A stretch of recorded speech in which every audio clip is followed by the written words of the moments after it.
Thanks, Darren, and welcome everyone. We're really excited. Gordon, myself, David. This is our first webinar, despite over 25 years of experience in marketing and sales in just about every dimension you can imagine. So we're really pumped for this session, and we promise to bring some energy and insight, hopefully, to your businesses. To kick it off, just please let us know in the chat pane any questions that you might have, comments along the way, and we'll endeavour to answer them either at the time or certainly at the end in the Q&A. Today we're going to cover 4 main sections, and the first section will be really around using market research. Then we'll follow that up with how you might use SEO research. Then we'll look at how we immerse ourselves in the customers' lives. And finally, we'll look at how we apply it in terms of creating a customer-centric business. But before we begin, we wanted to chat a little bit about what a buyer persona actually is, and we're going to run a little poll. And I guess the question is, what is a buyer persona? And I'm going to read through these options, and they should come up in the poll. But it's a semi-fictional representation of your ideal customer based on market research and real data. B, a demographic description of your target audience. C, a description of your target audience personality. And D, a psychological description of your buyer. So which one is it? We'll give you a little bit of time just to think that through and select an answer. We have 100% saying a psychological description of your buyer, David. Very interesting. Well, that's part of it, but it's not the full part of it. It is actually option A, a semi-fictional representation of your ideal customer based on market research and real data. Psychologically, that's going to come in through the market research, particularly if we're doing primary market research. But it is a semi-fictional representation because we can't know everything about everyone. We need to look at sample-based research, and we also need to look at real data and marry the two and create a picture. And that's what we're going to talk about today. So thanks for doing that. I guess before we get into it, we wanted to just talk about the mindset. It's not about us, it's about the customer. And we've got to stop talking about ourselves because in the old world, we hoped that we would broadcast our message and the customer would receive it when and where they need our product. Now, we know that that's wasteful and somewhat annoying for customers. And in today's world, we know that when we produce content, we can make it available and helpful for when and where they want it. And customer-centric content works for you 24/7. So to achieve customer centricity, we need to get to know our customer much better than we have ever before. And I know that sounds like a cliche, but it's our challenge. Taking a step back before we discuss market research, I just wanted to pose a question. Why is customer insight so crucial? Because in today's society, everything's changed. And I know that's, again, another cliche. The power's in the hands of the customer more than ever before. Customers can conduct their own research, their own reviews, their own comparisons, do whatever they need to do to form an opinion about your product before you've even spoken to them. And that leaves you open to challenging your product proposition, to disintermediation, and unfortunately no one's immune from that digital disruption. So with that, I'm going to hand it over to you, Gordon. Thank you. Good morning, everyone. Just going to talk right now about how to use that market research. What market research tools can you use to get the customer insights that can be so foundational for driving your business? Because as David said, the challenge is to get customers to choose us. So for customers to choose us, we need to know as much as we possibly can about them.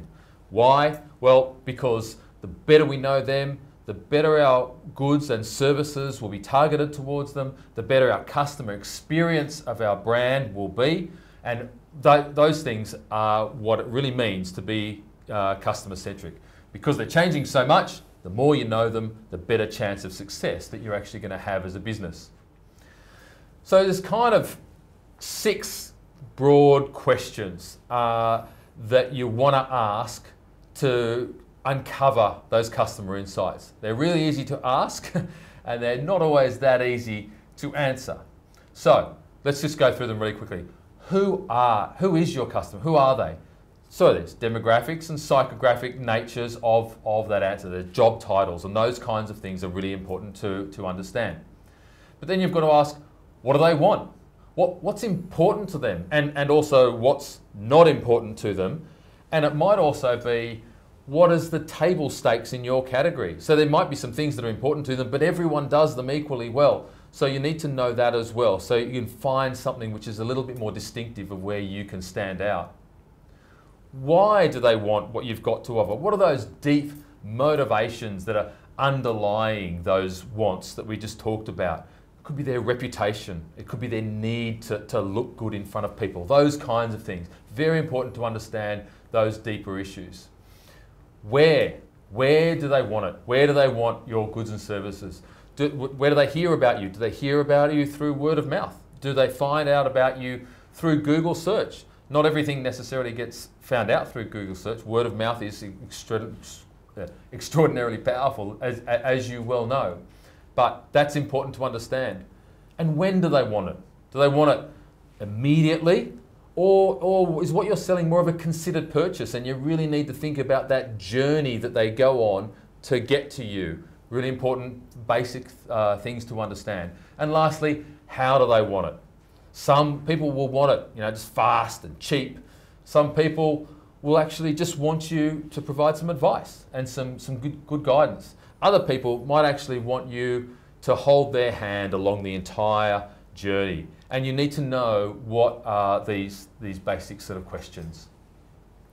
So when it comes to research, there's some of the questions, but there are two broad research sources. There's primary research sources and there's secondary research sources.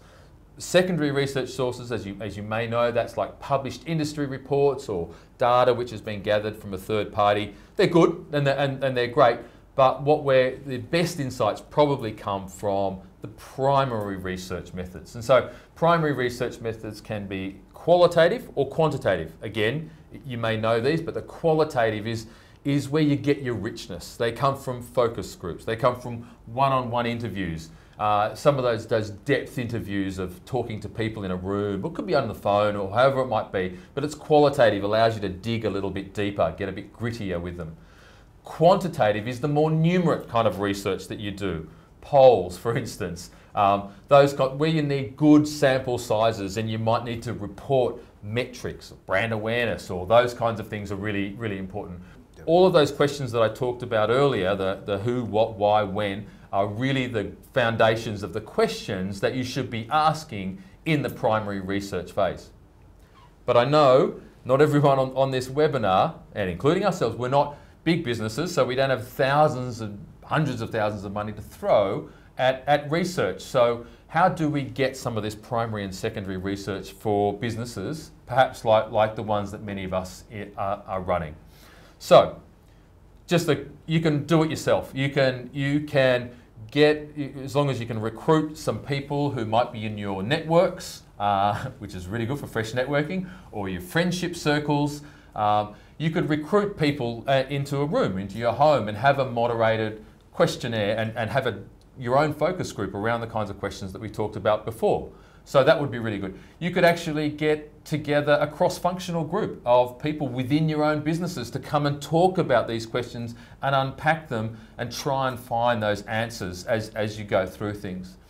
Or there are, in a quantitative sense, there are companies, a company called Pure Profile, where you can have a series of questions that will go out to the customers. That they've got a big bank of people who they talk to on an ongoing basis, and you can insert your questions into those questionnaires that they've got, or even omnibus surveys that you can piggyback on as a more economical way to try and get some of those questions and answers. So you can ask them those kind of questions. You could feed them concepts or ideas or things that you're thinking about, all those kinds of things, but they will give you the quantitative answers to what you're doing. And there's SurveyMonkey, for instance, is a very popular tool that's being used. But I did just want to throw to the group very briefly, in the spirit of maybe learning, I've mentioned Pure Profile, SurveyMonkey. Would anyone be willing to sort of talk about what techniques, qualitative or quantitative techniques, that you might have tried in your business or that you've come across that you've found really powerful? Anyone? Stick up your hand or unmute yourself. I've done quite a variety of different things, but the biggest thing we did was back in November last year. I got 6 of our customers together and did a focus group, as you said there. And it's best to actually talk to your customer, because like, as much as I think I know the answers, it's really what's in it for them.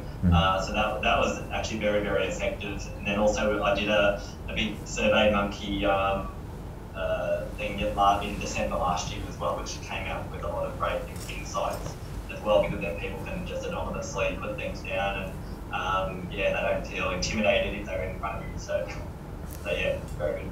Thank you. Yeah. Great. I think the other thing just to think about, just to reinforce what Gordon said, is thinking about the role of qualitative research and the role of quantitative research. Qualitative research is all about uncovering the language, the deeper emotions, and forming a hypothesis around the answers to those 6 key questions. And then the role of quantitative research is to actually put some numbers behind that so that you can move forward with a greater degree of confidence that you've got a statistically robust sample that you can make decisions from. Right, moving on. We're going to now look at SEO research, or search engine optimization research, to answer some of the questions your customers are asking. I guess, hands up who's an SEO specialist in the room? Not me. I think the thing about this section, it's not about really the specifics of SEO, but rather some of the tools and things that you can do to get to the heart of the pain and gain points that your customers might have by understanding the questions that they ask. And I think that's the fundamental thing here. We need to understand the questions that your customers are asking. And I guess, conducting primary research studies like Gordon spoke about, surveys, interviews, can sometimes forget the fact that we're emotional creatures at heart. And so it's important to pair that research with behavioural research. In other words, what people actually do. And I found this quote from Margaret Mead. I don't know who she is, but we've heard this saying again and again and again. What people say, what people do are entirely different things. And in this case, SEO research is a great way to get the heart of what people are actually doing. So I wanted to start with Google Analytics, which most people have installed on their website. And you can do some great things with Google Analytics. And you can start with looking at user segments. So based on, for example, this example data, we can see that 8% of this fictional website visitors are identified as technophiles, individuals with a strong interest in technology. And we can see that 5% of the in-market segment are also interested in financial services. So that's really useful information when we're starting to prepare our buyer persona in terms of matching it with the primary data sources with the actual visitors to your website. We can also look at like the path to purchase, so the conversion path analysis. And what that does is understands the sequence of steps a visitor might take before converting. And a conversion might not be making a sale, it might be the fact that they've read a blog, or it might be that they've downloaded a PDF or something like that.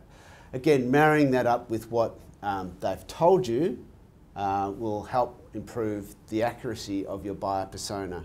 And customers don't take the path that you might think they might. They take their own paths, and it's really important to understand those paths to how they get the answer to their questions.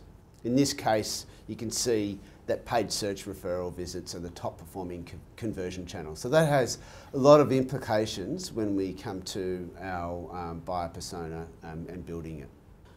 We've probably all heard about keyword research, and it's a fundamental for SEO, and that's probably a starting point that most SEO organisations would undertake for us. At its heart, it's really understanding what the questions your prospects and customers have. Understanding how them is the unlocks how you can help them. So your primary research has unlocked some of the emotional layers, and your keyword will act a practical layer to the actual motivations and provide an extremely insightful buyer persona. It's amazing, but there's 3 billion searches every day, and 20% of those are new every day. I just think that's a staggering fact. And you know, you can't make sense of that unless you use an online listening tool, and there's a lot of them about. We use one called Answer the Public, and there's a free version that you can use. And what it does, it just listens to auto-complete data from search engines like Google, and then puts out all the useful phrases. So you might type in your keyword that's important to your business, and then it'll tell you all the different phrases and questions that people are asking around your keyword. And that's a real goldmine for consumer insight, and it can help you create a real fresh and really great content around your products and the services that you offer. SEO, as I said right up front, is a real minefield of technology and tools, and we're all familiar with the concept, but it's really important that we engage a specialist, because I can't do that by myself. You probably can't do that by yourself. And there's some great specialists, particularly within the Fresh network, who can help us. And we partner with them all the time. When we do that, we can bring real insight to our buyer persona. But it's a critical element. The other part just to finish off this part, is there are other behavioural data sources, like scan data. You might have retailers that can offer you scan data, so they can tell you when and where buyers are purchasing. There might be e-commerce transactional data, or even programmatic advertising data, which is matched up with third-party data sources. So these are all really good sources to paint a picture of your perfect buyer persona. Good on. Thanks. Okay, so we've done a lot. Been through a fair bit, what questions to ask, what research techniques, how SEO can be one of those behavioural data sources. Now we're going to get a little bit more practical about what we're doing. And seeing this as a Fresh webinar, we're actually going to use some of the work that we've done for Fresh networking ourselves in recent times. So here's a matrix. So hopefully you can see that matrix on the screen in front of you. And here's an example we've applied to Fresh networking. On the y-axis, we've got, and think about this in your brand, but this is done for Fresh. How attractive is a particular audience? So dotted on the slide, you'll see different audiences. Some solopreneurs, small business owners. They might be all sorts of different classes of people that Fresh could possibly appeal to. Like, there's lots of them. But what we're trying to get here is the most important customer to Fresh. So on that Y matrix, we've got how attractive is that audience to Fresh? And on the X axis, we've got what's the ability for Fresh, the capability of Fresh to deliver that. So obviously, the higher the capability to deliver and the more numerous they are, the more attractive they are, they're going to fit in that top right-hand quadrant. And that's a way of sorting out the wheat from the chaff, if you like, of the audiences that you're going to be going after. So in this case, for Fresh, our chosen audience to go after was small business owners or directors who have been in business for 1 to 3 years. It wasn't the solopreneurs who just were in a slight state of panic, but who had sort of been through a little bit of that growing pain and now were looking to grow their businesses. Then what we did was we really just popped up, there's a whole range of different people, but we put a face to it, so we called him Bob. Bob the business owner. And in Bob the business owner, you can see down the right-hand side, there's the demographics, the psychographics, and the attitudinal things that make Bob up. So Bob was a small business owner, and he had a number of different, I think he was a can-do kind of guy. He actually wanted to make a difference. He was a more generous and a giving kind of person. He wasn't a mean-spirited, he was a generous spirit. And that's really important, because understanding some of those things helps us when we come to write communications, will help you when you come to write communications for your business. What kind of person do you want to attract to your business? What's the best type of person that's going to resonate with the kind of content and imagery that your business serves up? So the better you know your Bob, the better you're able to serve them. But then we dug a bit deeper than that. So we've got our most important customer, Bob. Then we smash Bob in the middle of a chart like this one that we've got on the screen. I'm not going to go through it in major detail, but it's made up of broadly 4 quadrants. What is Bob thinking and feeling at the moment? What's he seeing? What's he hearing? What's he doing in his life? What are the things going on that make up Bob's life? You know, you don't have to go down every little angle and every little mile, but what you do have to do is you get a cross-functional team together, and this is exactly what we did with Fresh, and possibly what you could do in your businesses. I mean, get people who you trust. In Fresh, we got Fresh members, we got ourselves, and of course, the business owner, Darren, got us together in a room and we asked these kind of questions. We took off our own hats as business owners or marketers or construction, whatever business we were in. We took off our own hats and we put on the hat of Bob. And we asked ourselves, what is Bob thinking, feeling, doing, knowing? And so we did that exercise, and then we asked these really 2 important questions. We sort of summarise it. What are the pain and gain points for Bob that we, as Fresh Networking, can solve? And so you'll see those pain and gain points listed on the slide there. And we brought that together into a persona. So this is kind of a bit of a hero. This is where a lot of that work comes together. So in that research that I just mentioned earlier as well, I probably should have mentioned, that's where you can table the research that we've been talking about. If you've got third-party research, if you've got your primary research, if you've got some insights from SEO that David talked about, because that's really good to inform what we just did. But now you want to bring it together in a persona. And this persona is a painted picture of this fictitious character, but this is your most important customer brought to life. So when you're employing new staff, you say, this is our value proposition of our business, and here is the customer that we're going with. This is who they are. This is what they want. These are the things that the needs and the pains that we're going to solve for this person. It's really important. This should be on the front desk of any salespeople in your organisation.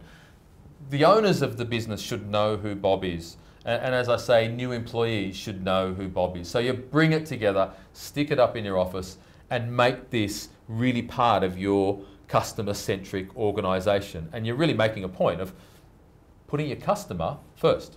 So I guess the question is now, we have our buyer persona, how do we inform our marketing? And the first step really is to look at the buyer's journey, or the customer journey you may be familiar with.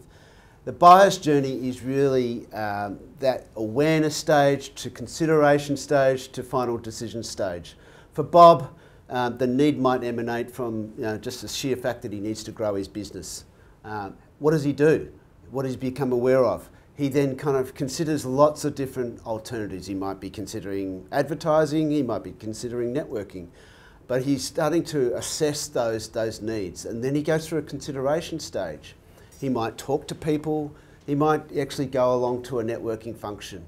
And at some point, he's going to make a decision. And then during that decision stage, he might talk to the facilitators of Fresh. He might actually run some trials and that type of thing. But this is a journey that is got to be supported by content along the way. It's important to understand that there is content helping Bob through his awareness consideration stage and his decision stage. So what we did is we start obviously with the customer, and we designed the content purely for Bob across those stages. So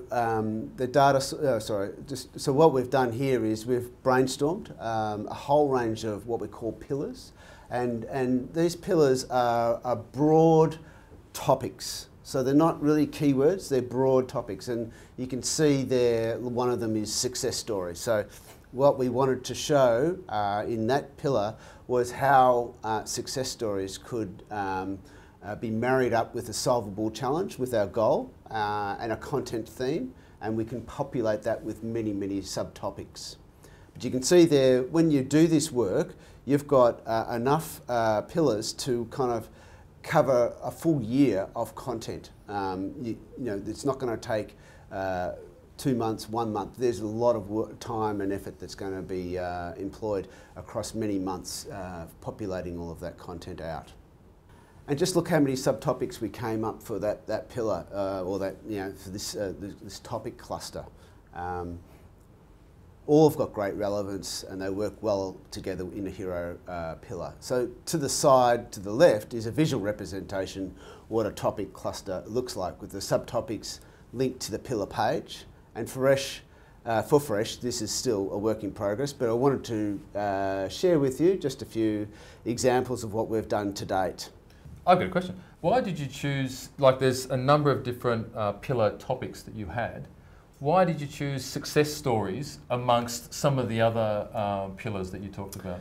Well, we had the challenge of acquisition versus retention, and at the time, it's interesting, COVID-19 was just coming into our world, and we identified that retention was going to be a primary task during this kind of new economic kind of world that we're living in. So having success stories is a great way to show existing members that you know, there's, you know, it just reinforces that value that Fresh can provide in terms of getting referrals, making connections, you know, having fun while you're doing it all. Yeah, good, thank you. So we started with creating a category page on the blog for success stories, where we created 5 initial success stories, and each of those success stories had a blog and a video, a long form video, but plus we also cut those videos down for social media, and we promoted that content extensively via email and LinkedIn ads as well. So this has been a great success for Fresh. It's still early days, but we really have put Bob at the centre of all of the content, and for those success stories, we're able to show existing members, of whom we have a lot of Bobs, and it's worked very well from that point of view. 4 things that we talked through. First, putting your buyer persona at the centre of your business is crucial in today's world because it's changing so much. You've got to put them at the centre. The second thing we went through is illustrated a few ways that you can gather qualitative and quantitative ways. You do it on a budget, you do it with a big budget, but there's a number of different really important questions that you need to answer to be at the very heart of that. Then we walked through some practical ways, those matrices, the empathy map that we showed, some really practical ways to uncover your most important customer and then bring them to life and use them, pin them up in your business. And the last thing that David just took us through is like, so what? So we've got our persona, what's the point? Well, the point is that it comes to life. It comes to life with great videos, with great content, with stories and success stories, and that can talk about your business and your brand and inform your customer personas with the information, not what you want to talk about, but what they want to hear and what's of value to them. So we've shown you how that kind of can work. And those kinds of things can work in your business, but it may be slightly different things that work in your business. There's things that the persona finds helpful and useful may be really different for you. And that will uncover, that will come out of the collective wisdom and the thinking of some of those cross-functional teams and getting really good people around you to uncover it. So I really hope you've enjoyed today. Of course, we'd love to open it up to questions that you might want to dig a little bit deeper about, and we'll do our best to answer them. I think, guys, I'd like to just make a comment, if you go back to the buyer's persona, is that it's not just about, I know when you created Bob, it's like, oh, but what about all the other customers that we could be losing? And it wasn't for that purpose. It's like, you know, you're always going to attract different audiences, but in terms of your marketing strategy, it's like, who is the ideal client that you want in your business? And I think that's where I've got clarity as a result of doing that in terms of, okay, even when I talk to my facilitators, it's like, okay, do they fit this persona, because that will make a great member for you to have in your group. So you're always going to have other people that will join you on your journey, but yeah, just knowing who you're targeting is a great thing. So. Yeah, I think it gives you laser-like focus on if you're writing about your customer, you're writing to your customer, if you're producing any form of content, and even how your salespeople, like Gordon said, like critically, like they will come across lots of different people, but it helps bring them back to a common message rather than reinventing the wheel, and it reinforces your value proposition as well. Oftentimes when you do this buyer persona research, it helps you refine your value proposition, and that's a great value as well. I'd also probably like to add that it comes down to one. The idea is to try and distill it to one if you can, because we're all busy people, and you can't just, if you go chasing your tail about what about these guys, what about those guys, and having something for everyone, you'll be nothing to anyone. So it just helps you get that singularity amongst everyone. And oftentimes you have a different buyer persona for different channels. So if you have a multi-channel business where you might have a retail element to it or an online element and so forth, often then you might develop different personas for those channels. Yeah. Thanks, Darren, and thanks everyone for attending. Thank you. Appreciate it.